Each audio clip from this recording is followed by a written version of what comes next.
Cancer, hi! Welcome to Mystic Queen PH at ito ang inyong energy update for April 16 to 30, 2024. This is a general reading. Just take what resonates. Watch your Sun, Moon, Rising, Venus for other messages. And thank you sa lahat ng mga sumusuporta dito sa ating channel. Just a reminder, gamitin nyo lamang ang reading na to bilang gabay.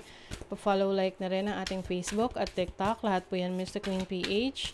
Like, share, subscribe, turn on post notifications para lagi kayong updated sa ating mga readings. And if you're interested in private readings, meron tayong link sa description at sa pinned comment kung paano makakapagpabook. Okay, Cancer, let's see. Energy update, second half ng April. So that's April 16 to 30. What's coming to Cancer?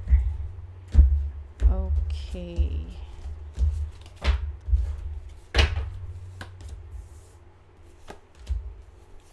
Very productive kayo. This week. Very busy. Wow, success. I see a lot of success in your career, your finances. Ito yung tipong maraming naiinggit because of the success that you are getting right now. Okay? You have the Empress as your energy. Very productive. Marami kang mga projects. And also, pagdating sa pagiging attractive, no? You attract people because of your aura. So, ang ganda ng aura mo ngayon. Maaring you are practicing self-love, self-care. Talagang ini-improve mo ang iyong sarili, yung physical appearance mo. It comes from within, no? So, yung iba sa inyo talagang binibigyan nyo ng oras at panahon yung sarili nyo na makapag-relax, makapag-unwind, no? To take care of yourself. And dahil doon, mas na-inspire kayo kasi nararamdaman nyo na maraming taong nakakapansin sa pagbabago sa inyong sarili in a positive way, no? So, napapansin na gumaganda yung skin mo, glowing ka, ganyan. So, yung iba naman sa inyo, maaring yan yung priority ninyo. You will reinvent yourself. You're going to be more conscious of your styling, no? So, gusto mo may ma-improve sa yung sarili. And this is also attraction of money, finances, abundance in your life. So, ngayong second half ng April, you're going to be more creative. You will attract money, abundance, no, in your career. So, your challenge is the Knight of Cups. So, maaring merong challenging situation sa isang tao na merong interest sa inyo romantically. Pwedeng may jealousy, no? If you are in a relationship right now, lalo na't nakikita ng person mo na nag-glow ka, you are, kumbaga, ini-improve mo yung sarili mo, nagiging reason din yan para magselos yung other person. May mga ganon na porket mas nag-aayos ka ngayon, mas nagiging conscious ka sa pananamit mo, nagkakaroon ng insecurity. So, regarding this, kailangan maging open ka sa person mo that you are just doing that for your self-fulfillment, no? At para sa iyong confidence din. Tsaka kung talagang mahal ka ng person na to, mas ma-appreciate niya yung ginagawa mong pag-aalaga sa sarili mo. 'Di ba? Oo, hindi siya maka-convert into jealousy. Yung iba naman sa inyo, pwedeng maraming na-attract. If you are single. Ano ba yan? Napaburp ako. Anyway, if you are single, pwedeng may mga na-attract sa inyo, pero yung na-attract sa inyo, hindi nyo gusto. Oo. Tapos yung gusto nyo, maaring hindi masyadong nagpaparamdam ng same feelings towards you. So, pwedeng may frustration. And then, your opportunity, you have the Hierophant. So, some of you pwedeng, merong plans of marriage, lalo na kung matagal na kayo sa relationship or you are secure in a relationship, pwedeng napag-uusapan na yan, no? Some of you naman, pwedeng sa career ninyo, may offer of, pwedeng may offer ng upgrade. Pwedeng, if you are interested in teaching people, so pwedeng merong opportunity for you to become a trainer or a coach, a mentor sa company, no, that you are working for, or maaaring ikaw mismo to na if you are self-employed, you're going to kung ikaw ay self-employed, meron kang mga i-offer na mga courses, or you will mentor people on how to become successful just like what you do, ganon. Okay? So, pagdating naman sa inyong blessing, you have the Knight of Pentacles. So, this is financial stability. Yung iba sa inyo, merong blessing pagdating sa agricultural land, no? So, kung kayo ay merong mga farm or tanim-tanim sa inyong backyard, fruitful. Yan, fruitful siya sa magandang ani, no? Lalo na kung kayo may palayan, may tubuhan, or may manggahan, o kung ano man na nasa agriculture planting, no?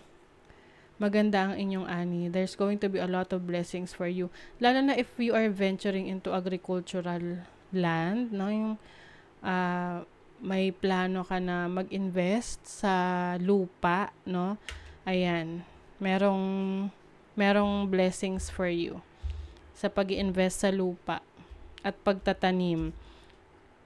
So, for your career and finances, you have the 7 of Wands and the 6 of Wands. So, definitely, merong success dito. Sabi nga nila kapag hitik ang bunga, binabato raw.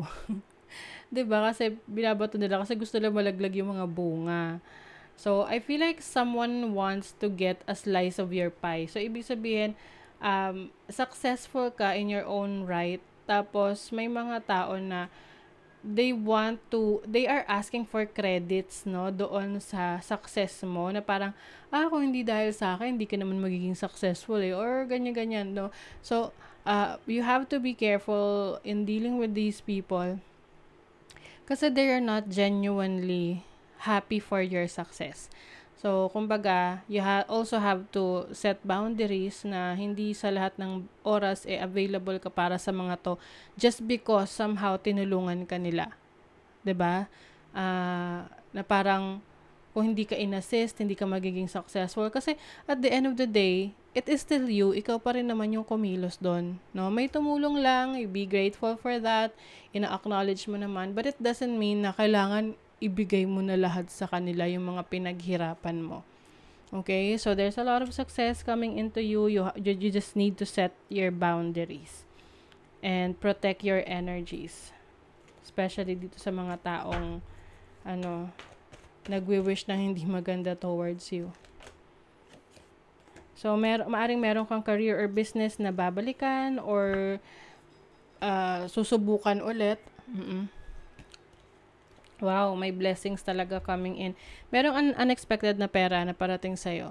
Oo, hindi ito yung tipong sinusweldo mo na ini-expect ko na darating sa'yo like your monthly sweldo or yung collections mo sa business mo. This is unexpected. Pwedeng a sum of money na, let's say, yung iba pwedeng kung kayo ay nasa betting na may nagsugal, ganyan, tumaya sa loto, unexpected. Pwede ring merong magbabayad sa'yo na matagal nang may utang sa'yo, unexpected, 'di ba? Oh. So, your love life, you have the 2 of Pentacles and the Knight of Swords. So, merong decision making rito. Pwedeng yung iba sa inyo wala masyadong oras at panahon sa inyong karelasyon. Na pwedeng nagiging dahilan ninyo is busy kayo sa trabaho, busy sa career, or vice versa. Yung person mo, wala masyadong oras at panahon sa'yo, busy siya, so yun yung nagiging isa sa dahilan ng inyong pag-aaway. So, maaring yung iba sa inyo papiliin. Sino ang pipiliin mo? Alam mo, yung ganong klaseng tao, no? Lalo na kung if you are someone na you're building your career, tapos biglang itong person na to, the person that you're connecting with masyadong nagiging demanding sa oras at panahon mo, na kumbaga parang nagiging toxic na siya kasi pwedeng pumunta dun sa point na papipiliin ka and you're building your career. Pag ganon yung klase ng ka-relationship ninyo, kailangan you have to rethink. Pag-isipan mo kung gusto mo ba talaga yan kasi The moment na pinapili ka niya, it means that this person is very toxic. Someone who wants na gusto kang pabagsakin. Kasi pinapipili ka you are building your career, 'di ba? Oo, so pumili ka ng tao na magiging supportive sa career mo. But I feel like this person is going to feel sorry about this. Kaya lang karmic yung connection na to. Pwedeng paulit-ulit yung problema nyo. So, pay attention to the red flags. Okay? Beauty. O, ayan nga. You are focusing on your beauty, yourself. Safe travel. So, maaring may mga travel opportunities for you. Know that you are always safe and protected. Okay? So, that is your reading, Cancer. Thank you so much. Bye.